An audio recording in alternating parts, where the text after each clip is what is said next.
some Luka 21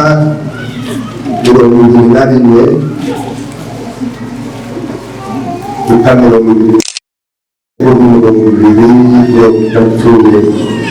na gatandatu kugeza mu gatatu n'umunani Luka 21 gatandatu kugeza mu gatatu. Nuko rero muje muba maso musenge iminsi yose kugira ngo mubone kurokoka ibyo zose byenda kubaho no guhagarara imbere y'Imana yirwaga mu rusengero yigisha, ariko bwakwira agasohoka akarara ku musozi witwa Elayoni. Abantu bose bakazinduka mu gitondo bakaja aho ari mu rusengero kwiyumva. Mbogere kandi dusome Ezra, igitabo cya Ezra 18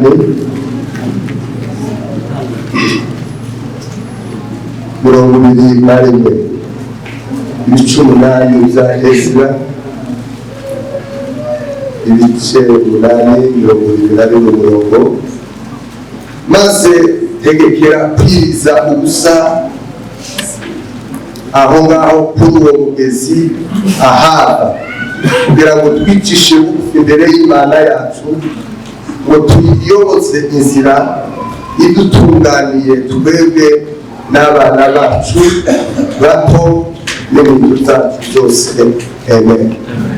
Subiremo.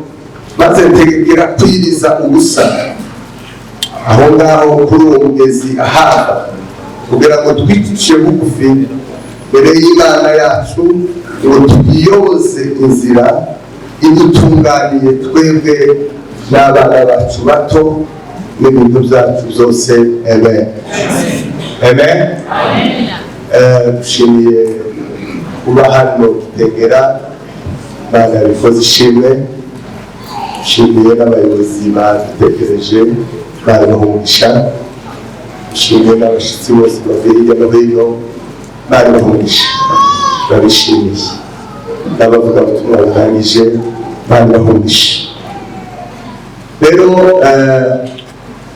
dushimiye n'abashyitsi bavuye Bugande barabahungisha, kubera ko kino giterane cyiswe no gusengera Kongo, no gusengera igihugu cyacu. Ndabizi ko muri kino gihe buri muntu wese arasengera igihugu, ntawovuga ngo kubera ko mutabisenga, kubera ko ntawuzi aho umuntu azayirirwa uvuge ngo ntazasenga. Kuko abantu bose bababajwe n'ibintu byabibera imuhira, bagasenga. Rero Imana ibahungisha. Rero mbere kubwiriza twari masengesho, barimo turasengera Kongo, kimwe namwe mwaza musengera Kongo, mwamusengera igihugu. Byari byiza ko iyo bakoze gusengera Kongo baciye abari bacu nibo bakagoje gufata iya mbere. Amen. Abayobozi ba chairman, abashumba n'abantu bose, kubera ko iyo abantu bari basenga mufite chairman, mufite pastor, mufite abantu bose babivuze. Ariko iyo abantu bamwe bari basenga, aba bakuru basenga, kibaza kumva nimba hari Imana yumva. Siko bimeze. Ariko igihe cyose habaye gahunda yo gusengera ubwoko, chairman arizo dusaba abayobozi bacu ba chairman, nimba habayeho gusengera igihugu, chairman umuyobozi agomba kuba araho kugira ngo yumve icyo Imana ivuga ku bwoko ayobore, kuko ni utuyoboye. Siko kuri agomba kuzumva akabibaririza agasobanuza. Siko bimeze, agasobanuza kuko nje nubwira abari kure, siko umuyobozi waje yobabwira ngo zumvikane. Siko kuri se muvuga umuyobozi n'umuyobozi. Rero turasaba ba chairman bacu, abashumba bacu, igihe cyose habaye igikorwa cyo gusengera ubwoko, iyo bavuze ubwoko ntibaba bavuze amacacizi, baba bavuze ubwoko. Rero shimira bagize umutwaro kuba ngo dukurize hamwe dusengere ubwoko n'igihugu. Ubutaha turasaba kuba chairman n'abashumba bose hamwe uzafata iya mbere, mwegere mutashobora kuba ari mutoya Imana ikamuvugisha, ariko yaza mu bakuru tubamwegere. Murabizi ko mu bwoko bwacu kwemerana biragoye, tugira ikintu c'urungano, siko bose tugira ikintu c'urungano. Nubwo umwana yoba ari umunyamukangana kuti yovuga mu bagabo ugomba imyaka ye, aho ufata umuntu w'umurimo ukoma bakamuha agatuza kuruta ko uha umwana mutoya, kuko aratubwira iki, kuko nta mwana uri wawe. Siko se nibo bamurebera kuri ya myaka, tibamurebera mu cy'Imana yomukoresha, kandi nta mutima itokoresha. Nta muntu n'umwana itokoresha, ntawe kweli kabisa. Umuntu wese ufite integekeya kizagiriyo Imana yomukoresha, niwe rugero rw'umuhasi rweka kandi rero barimo turasenga dukomere cyane amashyi abana musicokore keraga mtu akisimama hapa msibaishe watu. Amen. Dukomere abantu bakambara amashyi meza cyane. Buriya abantu babana hari ibintu batazabemerana bitewe n'imibanire yabo, twemeze kandi Imana yayo bakoresha, ariko kubera uburyo mubanyemo timwemera. Ariko aba bantu bavuye Kampala ubugande baraza baba mu cyumba cy'amasengesho, kubera ko twadusengera igihugu, turababase ko twadusenga tugomba gusenga tukamenya imva n'imva, kuko abantu baza basenga ariko batazi. Tugomba gusenga tukamenya impamvu y'intambara, tukamenya amaherezo yazo, tukamenya ibibitera. Noneho abantu bakaza basenga bazi impamvu zo gusenga, kuko ari abantu basenga bagasenga ariko ntibamenye imva n'imvano, kugira ngo babanze bashake isomo. Iyo abantu bamaze isomo, twemeze ibiri hano byose birashira. Ariko nubwo twusenga tugasenga, ariko hariya intambara ikomoka hataragaragara, abantu bazapfa bagashira. Turicara, Imana ishimwe ko turi kumwe na perezida w'abayumbe Nairobi, umuyobozi waje rwondera pasiteri, komera amashyi menshi cyane. Shenganyana iki gihe cy'ibibazo kiri muhira n'umwana muto, kuko turashimira n'abantu biyirije iminsi 3, nabo tubakomera amashyi kuko bariyirije kandi barasenga. Iki gihe turi mu bibazo, umuntu wese habaye hanze abawugiye gusengera ubwo utegerezwa kumenya ukuri kose, kuko ntawe uzi umenya isengesho Imana yikumva kugira ngo bitabara. Bajya batekereza ko aribo baza basenga, usanga atari Imana ikoresheje kugira ngo Imana igize igihugu. Hari n'abandi bana batoya basenga Imana kumva gusenga kwabo kutabantu bakuru. Rero turimo turasenga tubaza icyo kintu. Imana yavuze menshi kayo ubuzima cyo kundira Imana, umuntu wese wegereye Imana izivuga.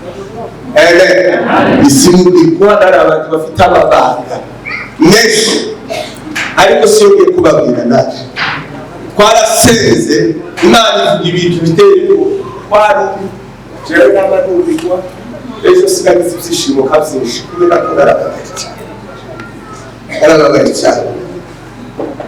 Rero muri byinshi Imana yavuze ndavuga kimwe, ariko ibindi siwe bivuga kubera kuko murapesi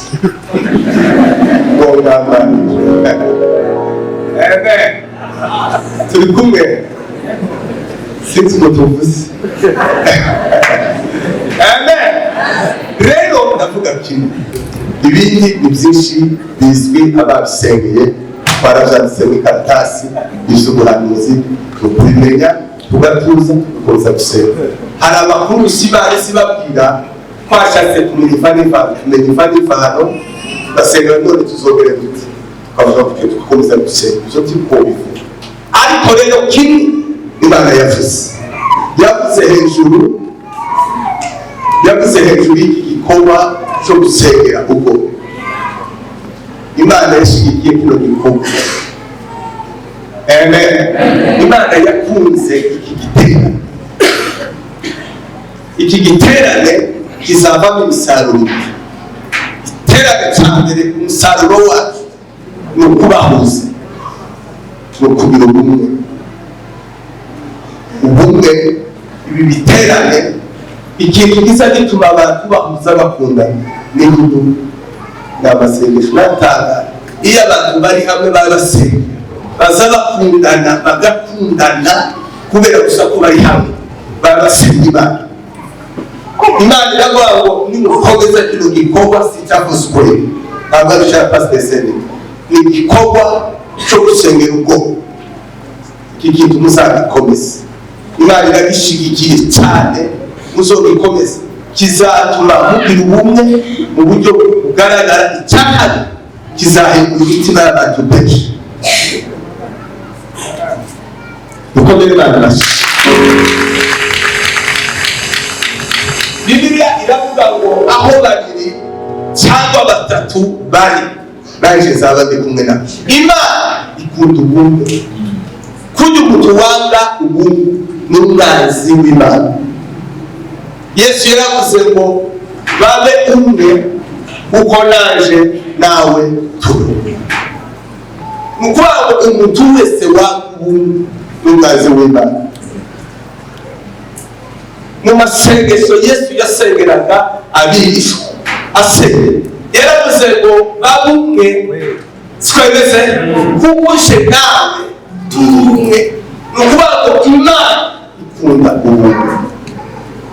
Rero iki giterane ndetse kivuga kuko nimukomeza kugisengera kizova mu karere ka Kitengera kaje mu bindi bihugu. Tuza kuko dusengere hano muri Kongo basenge, i Burundi basenge, aho ubwoko bwacu dusengere rimwe nimba ruziza twirize rimwe twese. Imana izagarura ubumwe yongera igihe muri mitima y'abantu. Dukomere Imana amashyi. Bwana sifiwe. Rero turasaba ubutaha, turasaba abayobozi bacu ba chairman, abapasiteri bacu n'abizi muri iyi Tegera bafite abashumba benshi, ariko turashimiye abashumba bategera babonetse hano. Turabizi ko abandi bari muri shuguri zabo, ariko dushimiye abashumba bitanze kubera kuko biragoye cyane kuba abakristo bari gusenga tuziyo biriwe bizari ikibazo cyane. Ariko dukomera abashi abashumba bategera babonetse baza gusengera bafatanye n'abandi gusenga. Turabashimiye cyane. Imana ibahumuje. Nicyo gusa mvuze, ibindi kabireke. Ariko Imana muri izo zose twagiye dusenga yaravuze ngo birabe iheze. Amen. Bifite iheze. Reka ndeke ibindi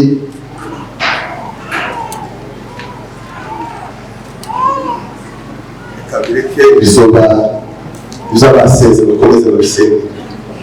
Amen. Ibindi tubirekera. Rero tugiye kuganira ijambo ry'Imana. Twarimo turaganira hejuru yo gusenga. Twavuze amagambo menshi. Ijambo ry'Imana ryavuze amagambo menshi. Gusenga ni imibereho y'umukristo, ni imibereho yo mu mwuka, ni ibiryo zo mu mwuka. Umwuka tuzuye umutima, umwuka tuzuye amata, umwuka tuzuye umubati, umwuka kugira ngo akome, kugira ngo umuntu akome, kugira ngo umuntu abe umunyembaraga w'isi yo mu mwuka. Iwo mu mwuka asabwa gusenga, asabwa gusoma ijambo ry'Imana. Izo ntabwo mukristo unanirwa n'ibintu bibiri. Nta mukristo ubaho unanirwa gusenga. Nta mukristo ubaho unanirwa gusoma Bibiliya. Bishoboka. Tegeko. Tibishoboka ko umuntu yonanirwa kurya. Keretse yarwaye. Tibishoboka ko umubiri uyu mubiri unanirwa kurya. Keretse warwaye. Umukristo tiyonanirwa gusenga, tiyonanirwa gusoma Bibiliya. Keretse afite ikibazo. Yarwaye.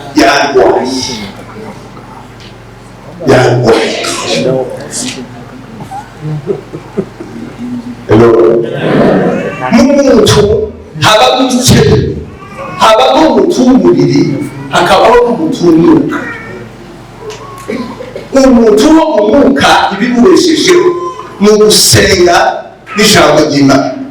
Nicyo gituma Yesu yabwiye Satani aramubwira ngo umuntu utabeshwaho n'umutima ngo ahubwo ngo abeshwaho ngo n'amagambo yose ava mu kanwa k'Imana. Ni ukuvuga ngo rero uyu komezi w'inyuma abeshejweho n'umutima n'amata n'ibihuru bindi bindi. Iyo apfuye asubira mu gitaka yakomotse. Turi kumwe? Rero komezi wo mu mwuka iyo iri mu birapfuye, umwuka iwo usubira aho wavuye. Rero uko umuntu adashobora kunanirwa kurya, niko umukristo adashobora kunanirwa gusenga. Tizokunda. Keretse mpamvu zitatu zotuma umuntu adasenga. Impamvu ya mbere, umuntu utarakizwa. Nicyo gituma mubona abantu benshi bagiye bakura mu itorero, ababyeyi bacu bagakurira mu itorero, ariko atarigera abona Yesu, atarigera ahura n'umwami Yesu wamugennye. Agakura akaja muri korali, akagira icyizere, akayobora itorero, ariko atarabona Yesu. Atarabona Yesu. Umuntu utarakiza gusenga nicyo kintu kigoye umuntu utarakiza. Yoririmba, yoyobora ikanisa, yobwiriza, yokubura, yoprotokola, ariko gusenga no gusoma ijambo ry'Imana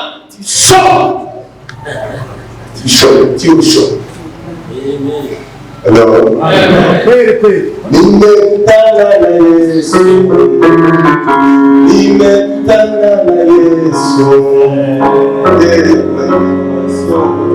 Akaniokoa.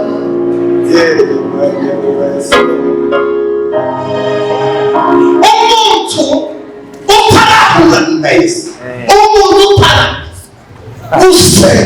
aho kuba basenga iminota itanu. Ndakabungu muraguseka kube akunda kabungu. Ngomba kugaha abungu. Sebuze kuti. Icyo umuntu akunda agiha umwana. Urukundo kundima bingana n'umwanya wiha mu buzima bwawe.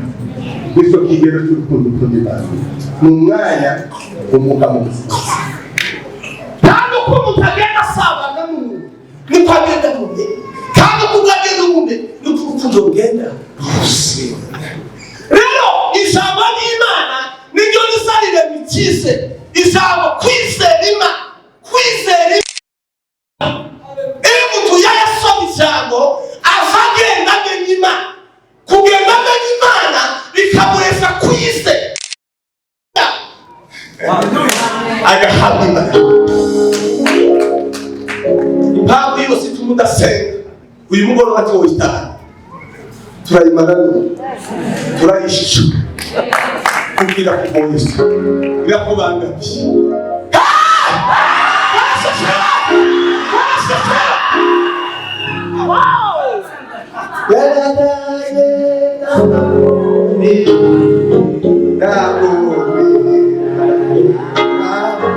Ndabona nareba no turabakuganisha ndabona asenga ntabwo uza gusenga Imana.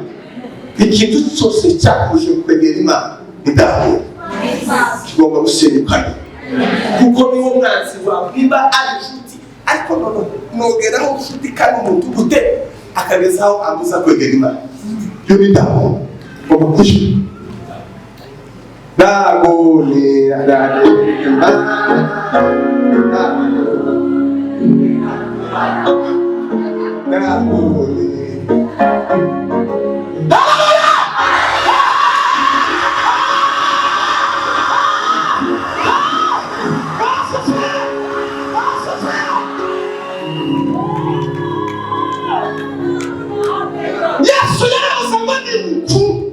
musitondere ijambo ryawe umuntu asenga ingana n'ukunda kundi Imana kandi niba umukunzi wawe yakwandikira inshuti yawe ikakwandikira mesaje nde umutima ukakunda neza ukishima ari amakuru yo kuri telefone turasoma gusa amakuru ya Yesu iyo ari mesaje y'umukunzi Dio. Bagasoma data watwasuri mwishuri umufite akazatumba kubera izishimo z'umukunzi yamwandikiye amakuru ari mwishuri bishanguye kandi tuza gusenga iyo ngizo kucisha weza iyo ngizo hakuna sababu yoyote inaweza kuzuia mtu kuomba. Hakuna baraka yoyote inaweza, Mungu hawezi kubariki na hiyo baraka ikuzuie maombi. Hakuna kazi, hakuna heshima, hakuna cheo Mungu anaweza kukupea ikuzuie kuomba.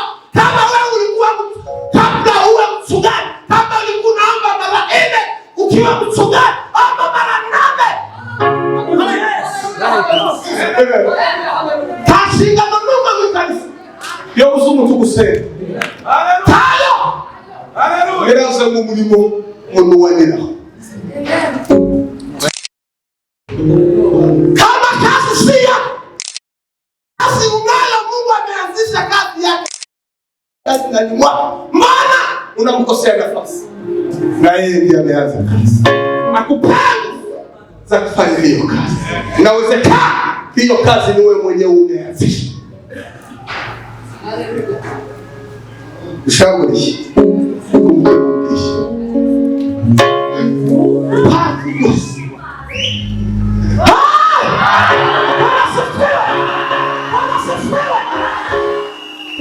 usanga baro uzima bwa Yesu niba umeni watu yari ubuzima baro ubuzima bwa gusenga nini mutawezaje bila maana nini wachungaji mutawezaje kazi ya Mungu bila harusi nini waimbaji mutawezaje kufanya kazi ya Mungu kama mfalme wenu alikuwa anaishi kwa maana ubuzima bwa Yesu baro ubuzima bwa gusenga ari mwene baro ubuzima bwa gusenga Satana kamufoge wewe utaweza namna gani shetani bila maombi utashinda mwili wako uzonesha usanga tutaguseka muzonesha uburozi mutazaguseka muzonesha mutabatakuri mutazaguseka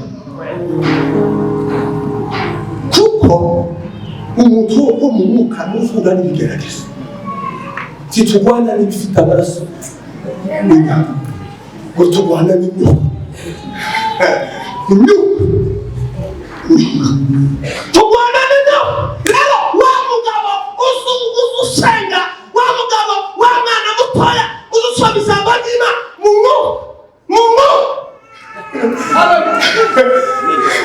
Biblia inasema hata awe mwana mtoto mdogo anayejua maombi hana la kuogopa Mungu kwa umwana ariko kabasi gusenga Mwasa mutazo bw'ubwo kweri kabisa musabona twagizwe n'ubwoba ukazuhinda ubwoba bw'abadayimoni na Satani tabara ubira tuzuse ariko gusenga utazagira ubwoba utazagira ubwoba uri muri twebwe abaho turi muri bo uri muri twebwe abaho turi muri bo rero n'umwana mutoya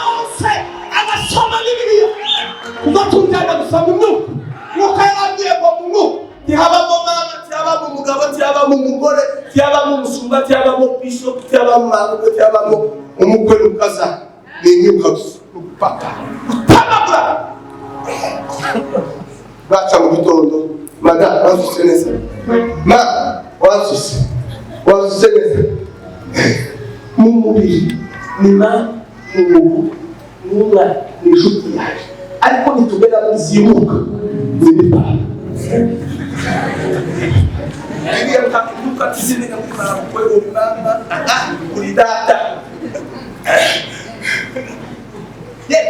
nasura wewe shambuli ya matumbo nagoya abantu bakore basaba kinyama batatetse nijoro abagabo bagasambana nijoro bakaginyama batatetse nijoro Untasenda murasado murasyasambarira mu kanisa mukora ibi muba mu kanisa satani ntahize kuzobasora ngo bisikane kasi ya satani ni gutanyanisa ni satani ni gutanya abantu n'Imana akabasigira inshingano bakabwiriza bataririmba bakagira iterambere ry'kanisa ariko ntabusaba bakigira Banda ya solo nuko satani azoba musomana nano abantu bajyane basaba bagwaba baba mu muhanda we nene murarimu kazemu murarimu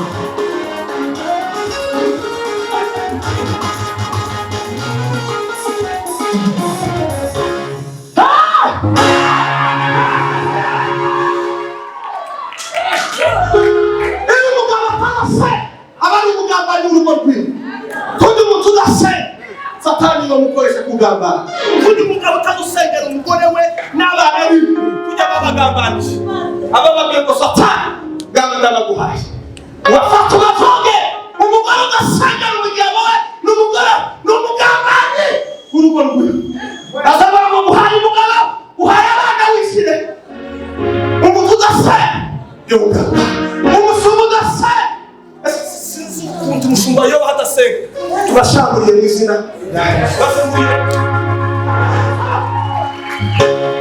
nimubona hari umushumba utarusenga muzomenya ko ari umugambanyi wa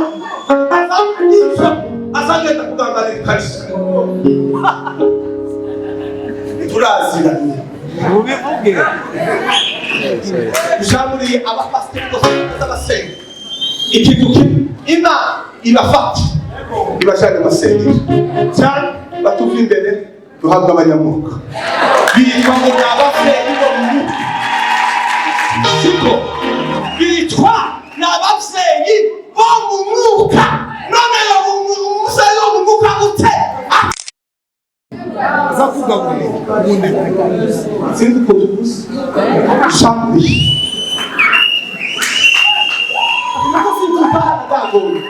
Dago niyo sejya kugoye umwuka w'Imana arayimara ube gushimarira gukeneye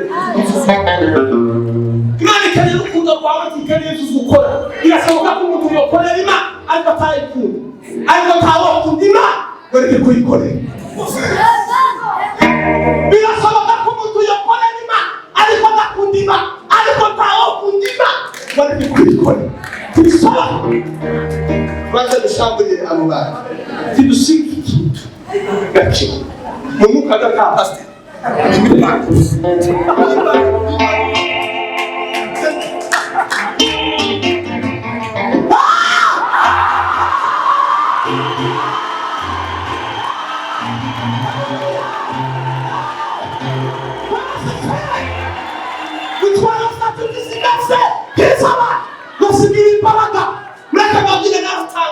muziko umuvumo uba uvangwa kuvumo bikagira impact n'isi y'umuka umuntu akabangwa muhanisha bikagira impact mu buryo bwo mu mwuka arambira ngo ibintu zose umuntu avuga ngo bigira impact ku buzima bwe bwo mu mwuka ngo n'ibintu umuntu akora mu mubiri bigira impact ku buzima bwe bwo mu mwuka. Tukazupfa nimba umuntu ashobora ngo guhari uwo mugishobora tuba nishimuka ukabura uha umuntu ndakuvuga nishimuka ukabura vubisi bivuga ngo ibintu byose abantu bavuga zo bigira impact mu buzima bwo mu mwuka.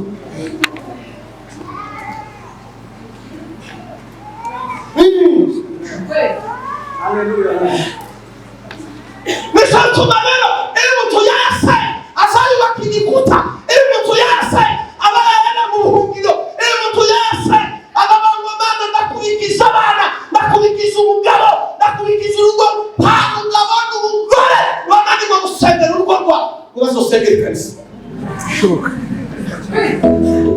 kuko nta kintu cyiza umugabo uretse umugore we n'abana. Nimba umugabo adashobora gusengera umugore n'abana be yosengera ikanisa. Nta kindi kintu kirutira umugore umugabo, ikintu gikomeye umugore n'umugabo n'abana. Nimba ari umugore adashobora gusengera umugabo n'abana ahubwo ikanisa. Ejo twabuze abagabo basa bagenda bakama amezi atatu hano ejo bakanarimo kuza gusura imiryango yabo hano amezi atatu atanu arahangaha n'ibintu basara makanina anebitu akamara neza atanu ataje gusura umugore we n'umugabo n'abana be hano. Uwo muntu si umukristo n'umupagani. Urasamburiya natwe dusiga hano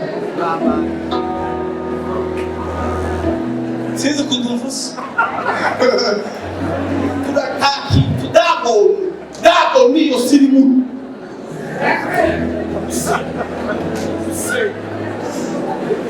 maisha mazuri ni maisha ya maombi. Maisha mazuri ni maisha ya maombi.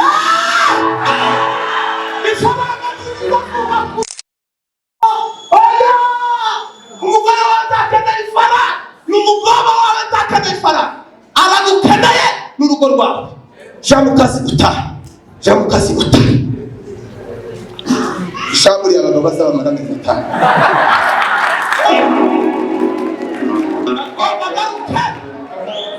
ntawe maramezi atanu adafite ikibazo mu rugo rwiwe. Nicyo gituma abagabo bazabahunga imiryango ya binakubwira ngo umubwiriza ibisabira 26 ngo nabonye ikintu kirusa urupfu kuvuga ngo ni umugore umeze ku mutego kurusundura boka ngo umeze k'ingoni. Abagabo bamwe barakubikura mu rugo rwabo, abagore baruha kurusufu abagabo bagahunga bakari kumara amezi atanu. Mubisome mu mubwiriza tugeze kuri ba mama bibiliya yavuze vuga mama kuko dufite abagabo b'ibikoti kuko dufite abagore b'ibikoti. Tuanze dushamburiye amagambo turagenda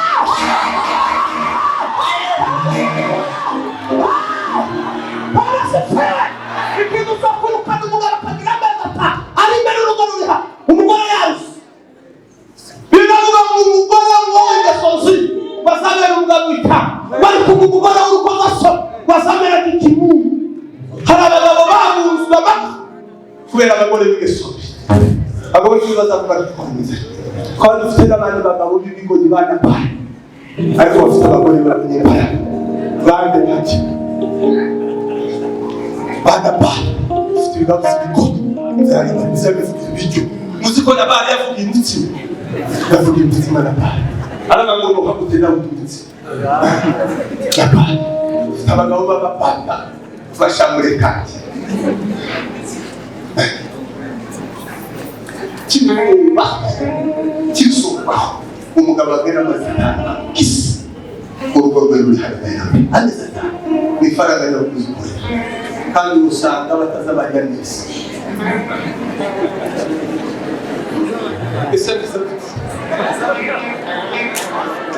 usanga uriya abagore baruze bigatuma abagabo bashaka kuzicara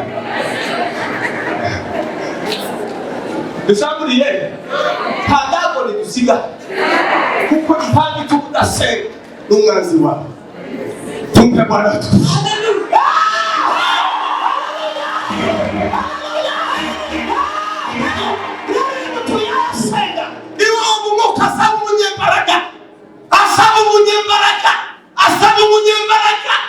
Mtu ya yasenga asabu munyebaraka satani asabu tegera hari imbaraga sa kuriya ahari imbaraga za Samson niho hari isitegeke yasi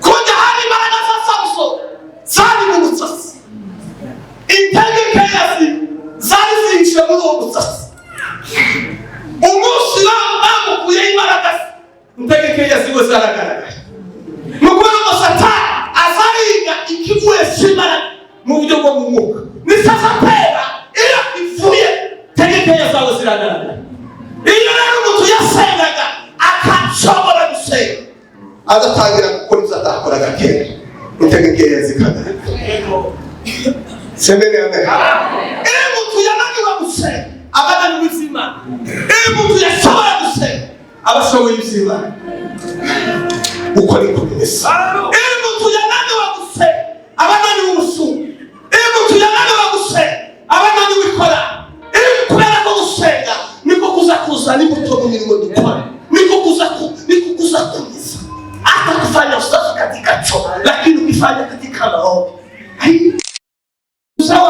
uzawabu kura gutya niso gutuma gusenga cyane timuhinduke timubana umugisha mukaririmba timuhinduke timukire mukababwika n'isinyakaninya ariko tuhinduke nuko izuzu ukora zose uzubikorera mu mubiri kubera ko iyo umuntu akoze yayase iyo umuntu yakorera mu mubiri bigira ibintu bibiri iyo umuntu yayabwiriza hari ibintu bitatu nayikora cyane aba nayabwira ugomba gufasha isakari ugomba gufasha sanata imana igomba guhabwa icyubahiro izo nizo bintu bitatu kandi natanga kujya igisiza kigenda cyagerira mu kirere ndetse n'igisuru cyagerira kikarema imvura ikaba niko iyo umuntu yayaririmba za ndirimbo se nizo zigomba kusaba zageririya zikamugemera umugisha wamugisha ukamumanikira umeelewa?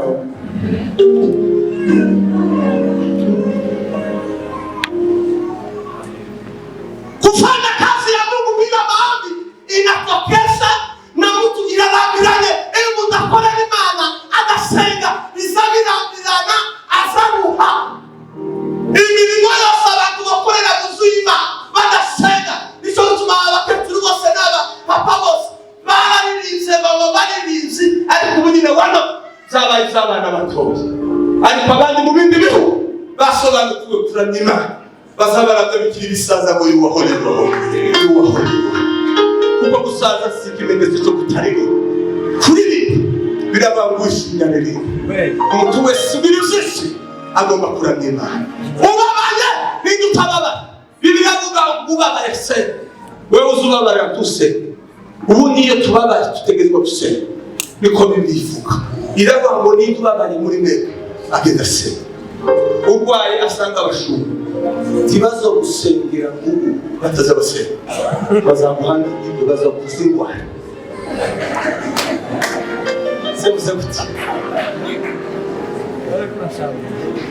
ushamburiye ongere kandi ushamburiye impamvu yose zitunda se kandi gusenga ni kujipenda Bwana nakutamani Bwana nakuhitaji kwa nyuma yangu maisha yangu tembee nami Bwana sijue kuhitaji Mungu sana kwangu unishindie Bwana siwezi kujenga nyumba hii umenibariki nayo Baba nakukaribisha kwa nyumba yangu Baba angalia vita na kutamani Baba mimi si siwezi peke yangu na kutamani usube kabuani kugumana nase kali kumena wanazozi cha makamba aliko mugumana nase na tacho usa mtakana nikufuwa kuchu aliko kitu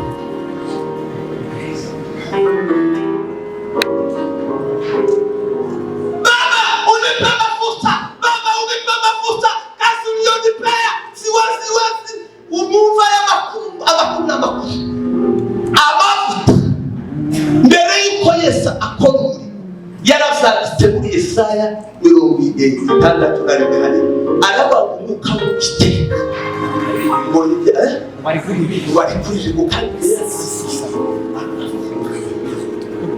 mutu yasaga asa mu masengesho niho haba amavuta kama mfungaji kama wewe hautapata mafuta uzoyobora imyaka itatu itatu uzogenda bitatu mubona abana abanyembaraga mugokoga barananiwe abagabo bakomeye barabanyembaraga barabanyamasengesho ariko ubunyine barabambaraye satana zahigitwa abasore barabanyembaraga barananiwe muzigitegeke hano gitegera hari abagabo barabanyembaraga bageze hagari ibintu ariko barasinye kandi ntawupita uzozima ube mu mushima ariko isara kukuza kene ngo kumushiki wanze yesu wakumuriki mutu yasenga abayayiribira izomugeraho mutu yasenga abayayikingiza nimba umusore ashobora kuzana umwana yasaye ku bitaro bakamutera itsindano kugira ngo indwara zikabeho umukristo uzamwagoza kwigirwa nimusenge nisiyo mu tabusabanye bakugera tabarosi bakugeraho tasari bakugeraho tamugome urakeneye urusenga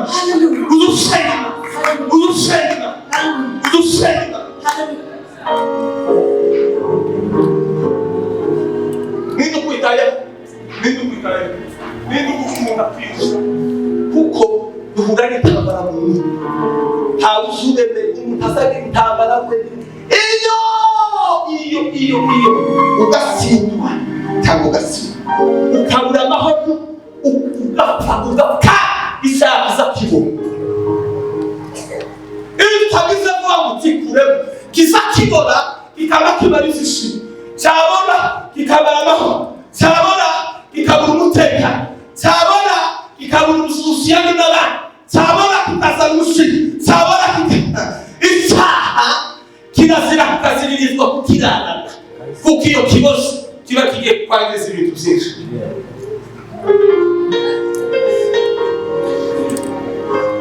iyo cyabuze kizakimara amahoro arizo zari imbaraga za kizakimara inzisi arizo zari imbaraga za kizakimara ubusabane bwawe n'umugore n'umugabo isaha kizakizana umushiha isaha kizakizana umugore isaha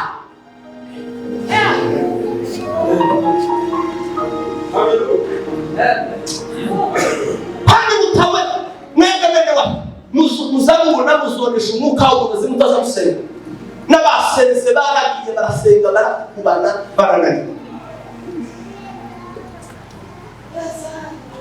ndagira ngo abarezi boko barambabaje umufasha ibibazo bazi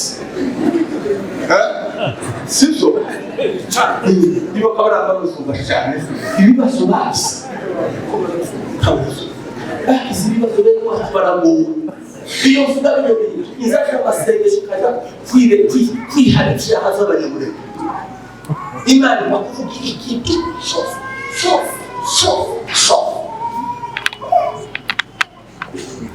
kuko murahisha ariko muzibi bibabamo kandi bitangaza ugusuka umusa wese musa nawe muri mu mwuka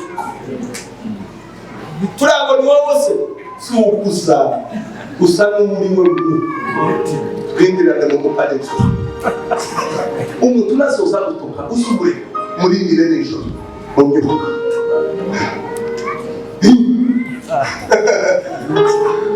tumpe bwana abantu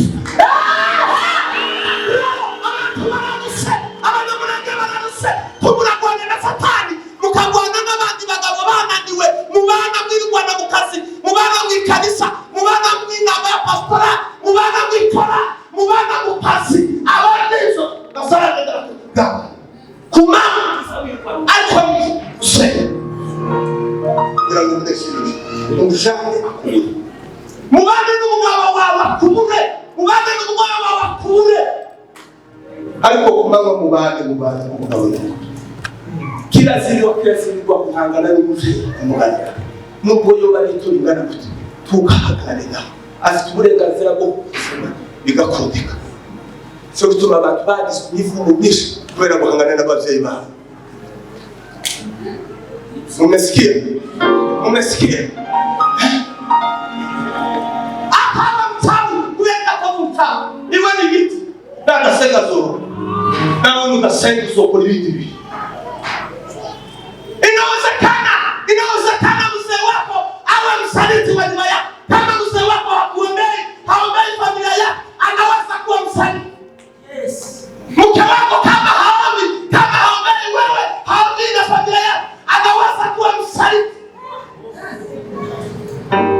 Wewe mtoto kama usipoomba, mama yako anaweza kuwa msaliti kwako. Huyo rafiki yako anaweza kuwa msaliti kwa maisha yako. Kwa nini umeshindwa kuomba nini? Siku nijipana kwenda kwa baba, umenijengea nyumba, umeniumba damu kende sino sobole kani mukara nje basenga bose bateka ino mwisi kujya batose badasenga barateka bari wa ariko umuntu udateka azaje kwimbere y'Imana. Baba nakuhitaji kuwa msaidizi wangu, kuwa msaidizi wangu. Asairuka muisteka mwana muzungu hebu tuyamizungusha kuhubi afanye kitu sasa za kuunga kukazie anamtaka angabe akamuhungisha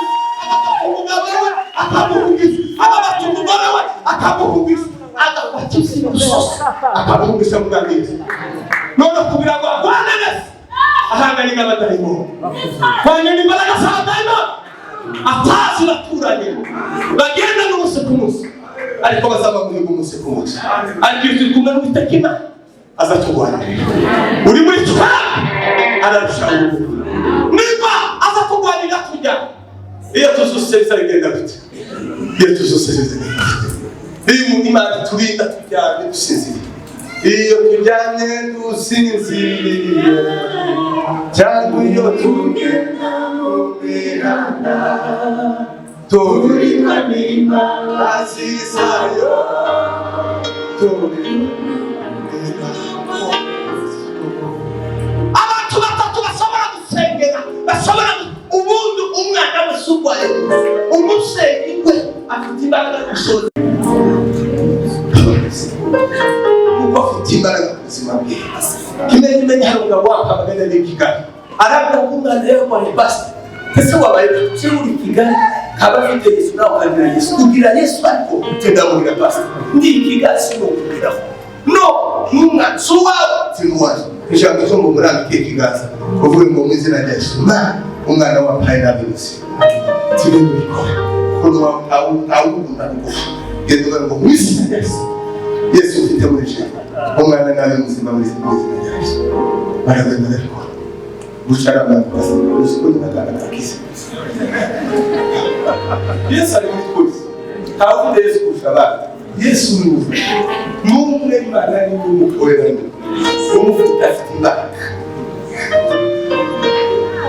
Bisasuma n'ubona abantu babaye abagome b'abayu ugahamagara abayumbe ugahamagara bakakuyorera ukagira ubugome ukaga kuri ya Satani abakeneye nguhanga abo gutabaye hanyuma kuzana mukabande azakuzana mukabande wazaboka gutabaye zikomeze uraje kuko dufite abantu bahamagara abayumbe barahamagaye bararuba bita abayumbe ngo nababesha kuko mwashingiye gusenga abayumbe nicyo gituma basobabesha bababeshe baje gusenga babasanga baje gusenga babagoba baje gusenga ngo uriya ni uzukurogera abantu ufite uwere sinzi kutuvuza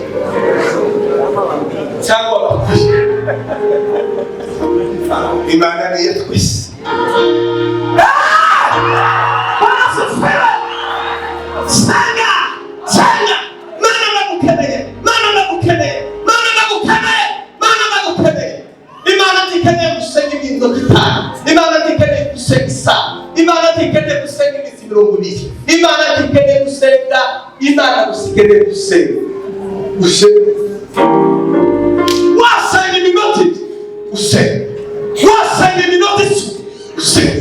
Wasenga isaha usenga. Imana ikeneye gusenga yawe. Gusenga nukwegera Yesu. Gusenga uri imbere y'Imana. Abagoma nduyu imbere. Sinshobora nakutaje. Muhammad gusenga Imana.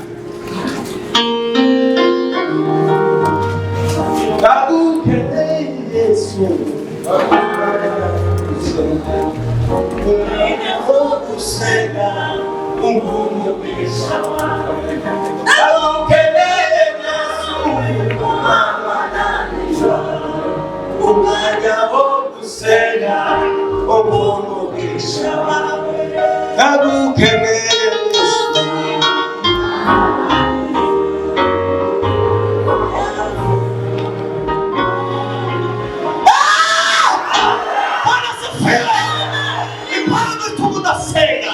uwo ni umwanzi wawe.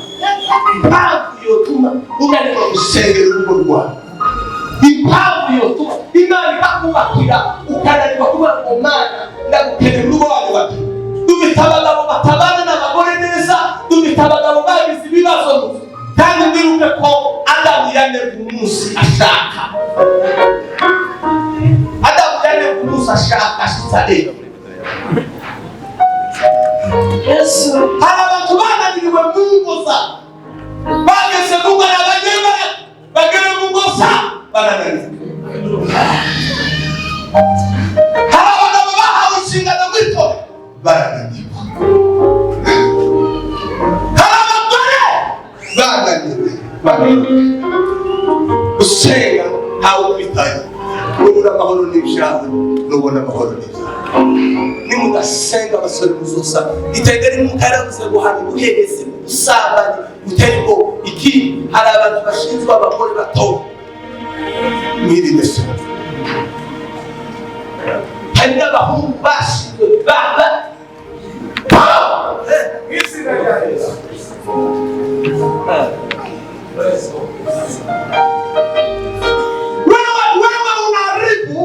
Wewe unaharibu nyumba ya wenyewe. Wewe unaharibia wengine. Wewe unaharibia wengine. Wewe kijana unaenda kuangusha wengine. Wewe mama, wewe umetumwa kuangusha watu wa Mungu. Wewe mzee umepewa kazi ya kuangusha watu wa wengine. Wewe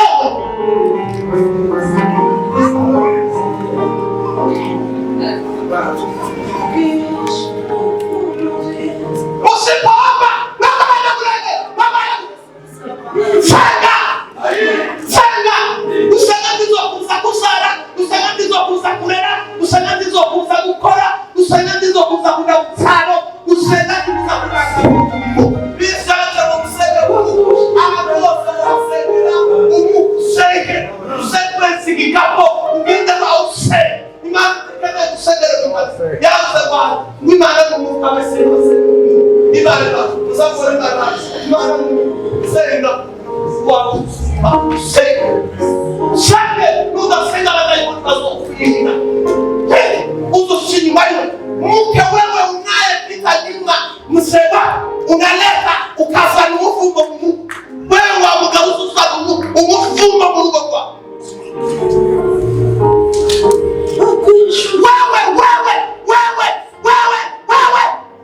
wewe mnaharibu kazi ya Mungu, unafanya usherati, mnakuja nyinyi mnaharibia, mnaharibisha vituko.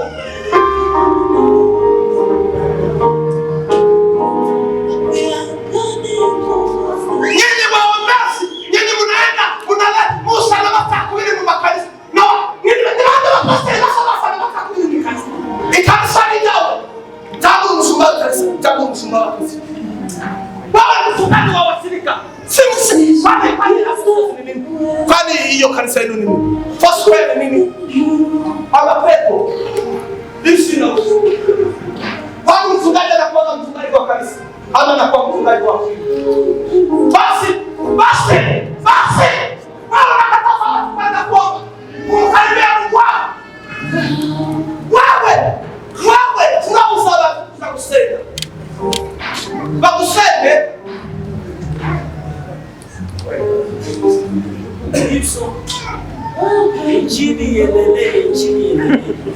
Nini mumesahau kazi ya Mungu?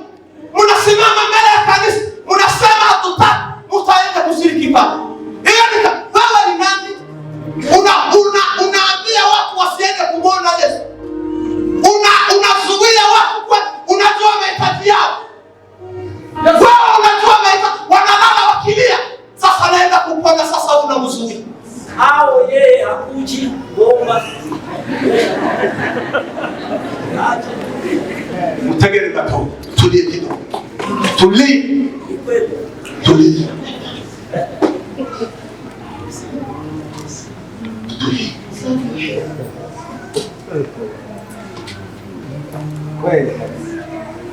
Mumezoea mambo ya Mungu. Musano kabukasa kanisa. Mukaziririmba mute.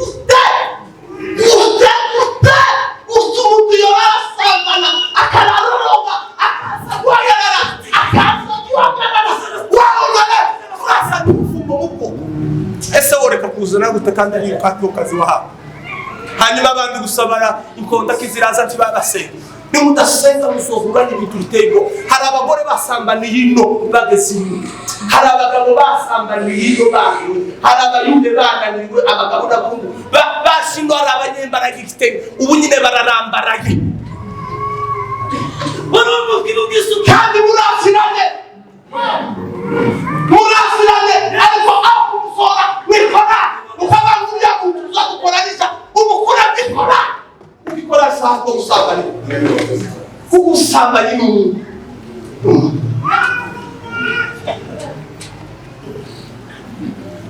Alimo mkafuna kutafuteza.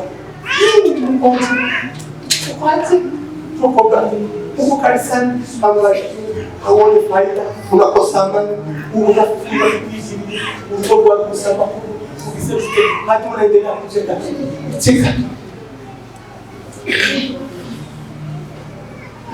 Haraba na walimapi umenuwino undinuwira kasala baranyegera barambira ngo pasi udutaba umeravuga ngo mu muryango waragisha urambira ngo usenga mbere ko badakana bazo basetse none ubiki Pungusise umunyamure uvuga ababa mu murarawa mwaki mwasoboka muzusenga bireze uko basengaga umwana w'ubusoro kumuragira ngo zayangiza ibintu bingana gute musiyumuka bituma abavyeyi babicaza arabananira ahamagara ubuzima bangana baramucaza bona ni bagata wacu n'abandi none tukongera gusenga cyane kuko umuryango wacu atazabisera kinone ngire ute pastor urahiri general bivuze ndabusaba umubwira urahiri aya bizose onde arambira ngo abasenge baramubwiye ngo turamuciye kubera usenga baba mwikansi namwe muri baba bazabagambira bati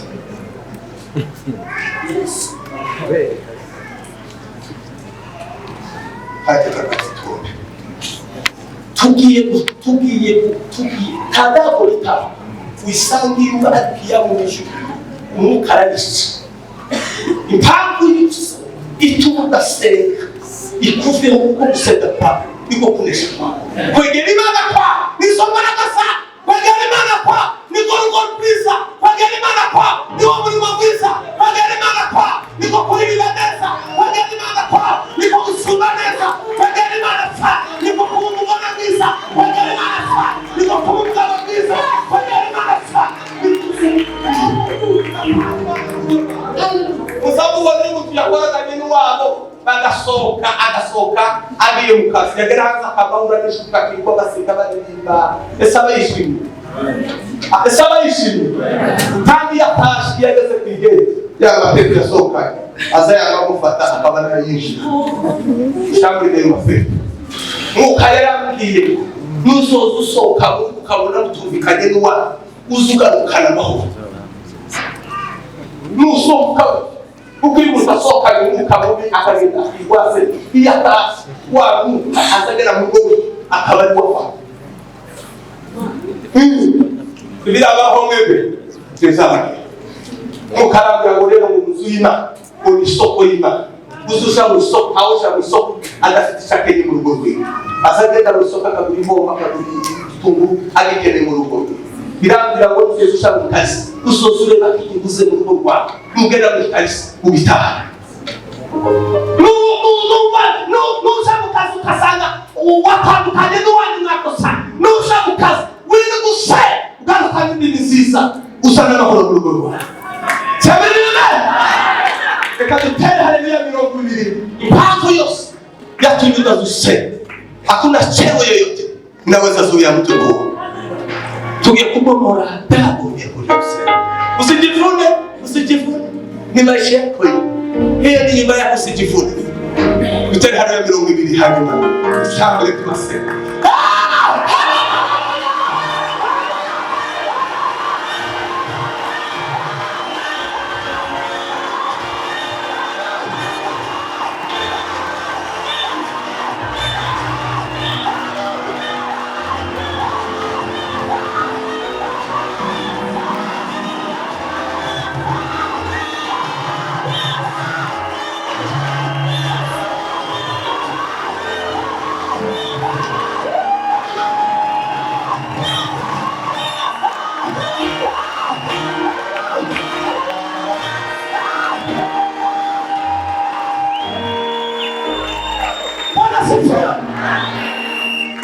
tukemere gutsindwa nubwo ejo watsindwa ariko none tukemere gutsindwa mukarabwe ko tukemere gutsindwa tukemere kubaho mu buzima butsinzwe Imana ngo nizimbaraga batete kukiga hari abantu bageze mu gihe cyo gutete kukigwa hari abantu bageze mu barukuba bana nibo kwakana ibirimo bakora mu kanisa ariko bazikubera agahinda gakomeye abo bantu tugiye kubazusa mu izina rya Yesu kuko wari twarima mama gusenga kwawe kwari kwiza amahoro yawe yari meza ubutu bwawe bwari bwiza kwishima kwawe byari byiza satani karagendanyaga twariza abagore kagendanyaga twariza abagabo karagendanyaga abana banyembaraga abagira ubutu bwiza satani karagenda bisha agenda bisha tugiye gusura bene abo bantu birashoboka nubwo amagufa yo uyu mugoroba weno izere kushobora guhenduka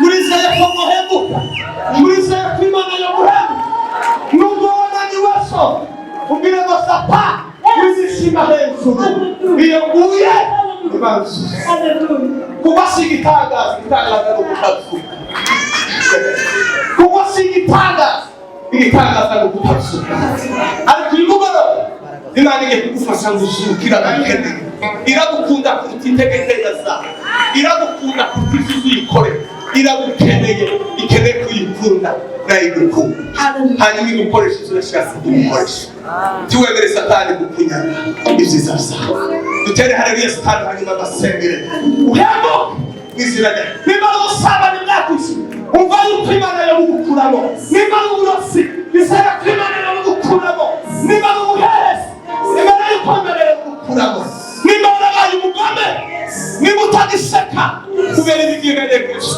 ibibazo wahuye nabyo gusenga n'umutima birawuhamba babarira uhembuka babarira uhembuka urarusha iyo mutatababarira araruha ararusha bene wacu bararusha mu bugome buziyongera mu rukundo rwabenye ngo ruzakomeza kubera ubugome bwabaye bwinshi mu bwoko bwacu urukundo rwabenye rwararangiye muziko rubakaza basangira ubutaka ingo zitanu bakazana imitsi bagashyira ku rutaro bagasangira kiracyari ikimenyetso cy'urukundo iyo urukundo rero rushize mu bantu tibusangira izo zatubaye izari urukundo rwacu rwabaye ubwo ubwo urukundo rwari rwinshi cyane abantu bagasangira ubu nyine ubugome bwarenze urukundo bari bafite ubu nyine tibora mu kanyabiki kimenyesha abasakure no kubura urukundo icyerekana ubu ni urukundo kadutera neza cyangwa izere ko Imana y'uguhembura mu izina rya Yesu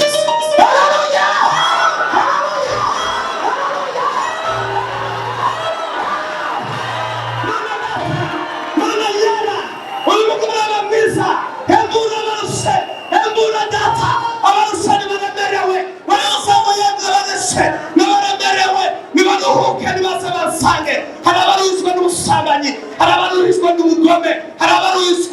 n'amacakubiri, arabaruhizwa no kutababarira, arabaruhizwa n'ubusaka, Mana Data, arabaruhizwa n'uburozi, arabaruhizwa n'ishyari, arabaruhizwa no kuriganya, arabaruhizwa n'amahane, Mana we, arabaruhizwa no kutumvikana mu rugo, ababarushe, reka bazi wawe, ubabohore, bohora abagabo, bohora abagore, bohora abasore, bohora abakobwa, bohora abagore bato, bagira imbaraga, bubaka imiryango yabo, bakunda imiryango yabo, basengera imiryango yabo, abakecuru bakunda abuzukuru, bakunda ababyeyi, bakunda abana, babasengere, abashumba nibaheduke, bayobora umurimo wawe neza, bayobora abantu neza, babageze ku gakiza, babageze na Mana Data, ndagushimiye, baravuze ngo musariye amagufwa yo kongera kandi akabaho, binde n'ukurira yo kongera kandi akabaho,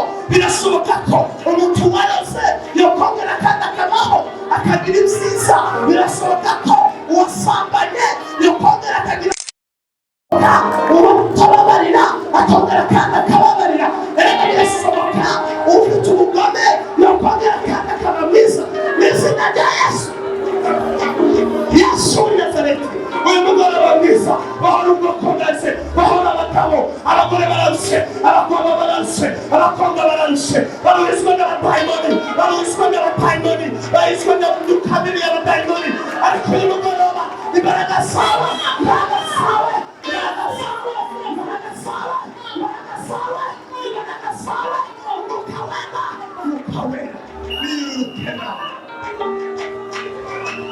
Semeni amen. Tugiye gutera haleluya zitatu, utabara umuntu utende kuva ku burozi. Birashoboka. Amen. Abanyamurenge bashaka mu burozi. Abantu bazi ko umuntu yaroze kuba n'ibikuze yo kuva. Hari imbaraga zishobora gukura umurozi. Timukongere kuvuga abarozi bararusha ibende wacu. Timukongere kubishima hejuru. Ahubwo mugende mu gusenga. Timukasanga mubavuga. Timukasanga bakunda. Mugende mubasengere n'ibende wacu. Bararusha kandi mudasenga ngo babivemo. Nawe sigitangaza mu isi mikeya mudasenga. Icyamunanije nawe cyo kunanisa. Kandi barabanyembaraga. Ariko nyine bafite imbaraga. Yeye wachungaji, kuna wachungaji wa mshindi walikuwa wakiroho, lakini wamepiganishwa, wakaona ni rahisi, lakini wakajikuta kwamba hawawezi kutoka.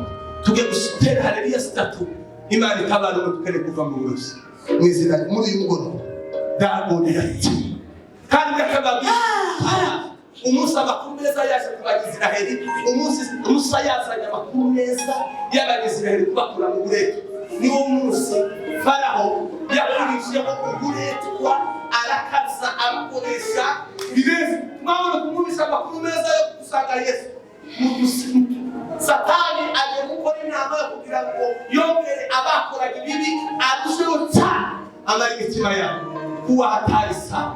Amakuru meza wazanye uyu munsi yo kugukiza cyangwa ikindi kintu kigiye gukura, kuko umunsi Musa yazanye amakuru yo gucunguza Isiraheli. Niwo munsi Faraho we yakurishijeho uburetwa. Ko ni ecosystem y'isi. Twone tubaha abapolisi ya Satani baragenda kubera ko abantu benshi babakuva bakira n'ubundi urakira, ariko udasenga urongera ukore birenze izo Satani yagukoresha. Kandi ukarambuye ngo Satani ngo yangu bitewe n'urwego amugesheje ko gukoresha kugira ubwo Satani akwana bingana n'ujya gukoresha ngo Satani akakudumu nukuvuga ngo ubwo akwana bingana no kumukorera. Kandi tena Yesu atohanya isenga.